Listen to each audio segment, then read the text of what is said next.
pada halaman terakhir, halaman 8. Qala Ali ibn Abi Thalibin yushiku ayyati 'alan nasi zamanun la yabqa minal islami illa ismuhu wala minal qur'ani illa rasmuhu masajiduhum 'amiratun wa hiya kharabun minal huda ulama'uhum syarru man tahta adimis sama'i min indihim kharajatil fitnatu wa fihim ta'udu.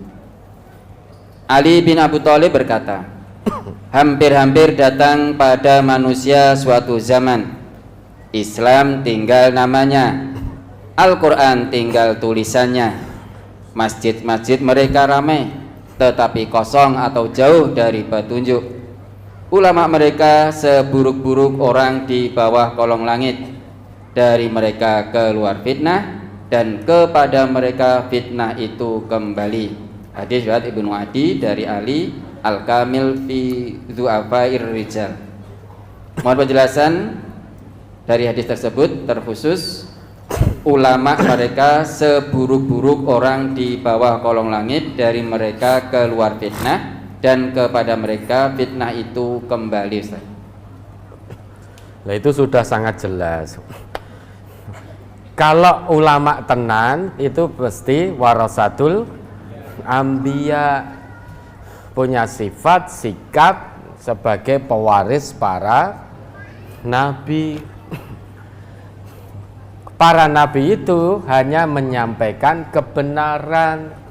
Beliau tidak pernah menyampaikan fitnah. Para nabi itu hanya menyampaikan petunjuk dari Allah, menyampaikan risalah dari Allah, menyampaikan kebenaran.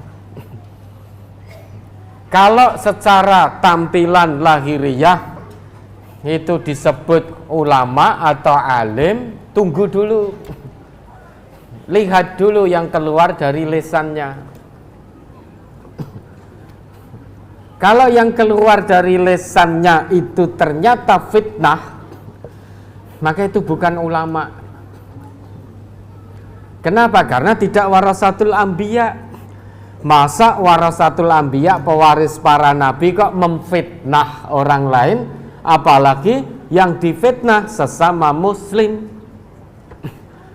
hanya gara-gara beda pemahaman, hanya gara-gara beda tempat kajian, kemudian memfitnah dari A sampai Z. Oh, ini aliran sesat, oh ini. Dulu Al-Ustaz Ahmad Sukino, Allahumma ighfirlahu warhamhu, bertubi-tubi fitnah menerpa pribadi beliau. Bahkan sampai nama beliau itu kan dipleset-pleset kayak gitu. Ya. Asukire keno kan gitu. Tapi apa beliau tidak marah? Apa beliau marah? Tidak. Beliau maafkan sudah. Kenapa? Ya karena Islam, Quran memerintahkan itu, maafkan, doakan, mohonkan ampun. Ciri hamba Allah yang bertakwa, wal afina anin nas, menjadi pemaaf.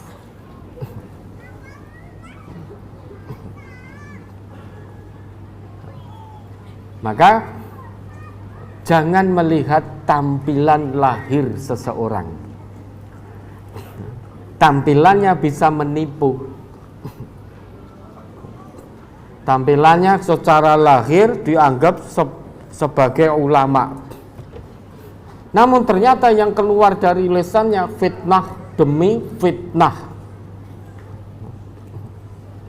Maka itu bukan ulama atau orang yang dianggap ulama, namun seburuk-buruk yang pernah ada di kolong langit. Ulama itu harusnya warasatul anbiya, menyampaikan kebenaran apapun resikonya, menyampaikan kejujuran apapun resikonya, tetapi justru memilih menyampaikan kebohongan, menyampaikan kedustaan, menyampaikan fitnah. Tampilan lahirnya ulama, tetapi yang keluar dari lisannya bukan cerminan ulama warasatul anbiya.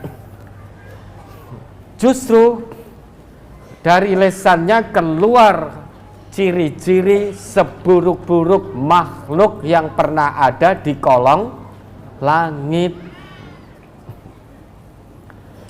Dan fitnah yang tersebar itu kalau ditelusuri keluarnya sumbernya berasal dari lisan fulan yang ngaku ulama.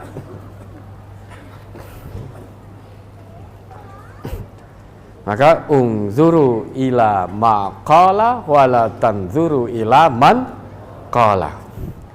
Lihat apa yang dikatakan, jangan lihat siapa yang mengatakan. Banyak tertipunya kita. Kalau melihat siapa yang mengatakan, banyak tertipu kita. Tapi lihat yang dikatakan. Insya Allah kalau kita melihat yang dikatakan, apa yang keluar dari lisan, insya Allah kita tidak akan tertipu. Tapi kalau hanya melihat gelegere tok, banyak tertipunya kita. Dulu orang melihat gelegere Abdullah bin Ubay bin Salul itu, wah, itu kepingin jadi dia. Apa yang dikatakan banyak orang Islam yang mendengar karena gelegere ya kaya, tampan, gagah. Tapi begitu turun ayat yang membongkar kemunafikan Abdullah bin Ubay bin Salul, baru mata manusia terbelalak. Itu kalau kita hanya melihat tampilan seseorang. Pakai baju koko, pakai peci, pakai ini, itu belum tentu ulama.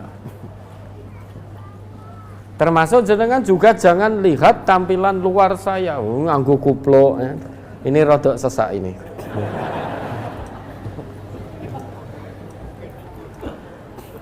Tapi lihat apa yang keluar dari lisan saya. Kalau yang keluar dari lisan itu sesuai dengan Quran, sesuai dengan hadis, maka kewajiban kita taslim, bukan kepada saya, pada Quran dan hadis yang keluar dari lisan saya. Begitu pula yang keluar dari lisan panjenengan itu cocok dengan ayat Al-Quran, cocok dengan hadis Nabi yang sahih, kewajiban saya taslim. Bukan kepada jenengan, tetapi kepada apa yang keluar dari lisan jenengan berupa ayat-ayat Al-Quran dan hadis-hadis Nabi yang sahih. Ya, ada lagi?